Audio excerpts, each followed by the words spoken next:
അമ്മോ ഏത് നേരം ഫോണിൽ കുത്തിയിട്ട് ഇരിക്കണ്ട. ഇപ്പൊ കടയിൽ പോയിട്ടേ 10 മുട്ടയും പഞ്ചസാരയും പഴവും വാങ്ങിട്ട് വാ. മനസ്സിലായാ? ആ ഫോണിൽ നോക്കി നോക്കി ഓരോന്നും മറന്നിട്ട് വരണ്ട. കറക്റ്റായി വേണ്ട. എന്നും കടക്ക് അയച്ചു പറഞ്ഞാൽ ഓരോന്നും മറന്നിട്ട് വരിക. എന്നാ ചാവി ഇല്ല മോനെ ഇത്തവണ കറക്റ്റ് ആയിട്ട് വാങ്ങിച്ചു. പൈസ വേണ്ട. എന്നാ പൈസ മറന്നിട്ട് വരണ്ട. പറഞ്ഞില്ലെന്ന് വേണ്ട. നീ വന്നോ? നിന്റെ അമ്മ എപ്പോഴും പറയുന്നുണ്ട് എല്ലാ സാധനവും കടയിൽ കൊടുക്കണം. ഓർമ്മയോടെ എല്ലാം പറഞ്ഞു മേടിക്കണം കേട്ടാ. ഇല്ല ചേട്ടാ ഇങ്ങനെ എല്ലാം ഓർത്ത് ഞാൻ പറയും. ഉറപ്പാണല്ലോ? ശരിക്ക് വേണ്ടി പറയും. 1 കിലോ പഴം, പിന്നെ 10 മുട്ട, 1 കിലോ പഞ്ചസാര. Okay okay. അപ്പൊ ഒന്നും മറന്നില്ലല്ലോ? റെഡി. Okay done. ഞാൻ ഇത്തവണ എല്ലാം വാങ്ങിച്ചിട്ടുണ്ട്. ഒന്നും ഞാൻ മറന്നിട്ടില്ല.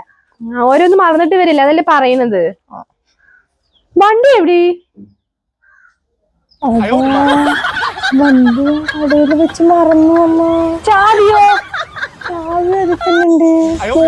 ആരെങ്കിലും എടുത്തിട്ട് പോകും. ദൈവമേ, ഇതിനെ കൊണ്ട് മതിയാവുന്നുണ്ട്. വേഗം പോ. വണ്ടി ആരെങ്കിലും എടുത്തിട്ട് പോകും.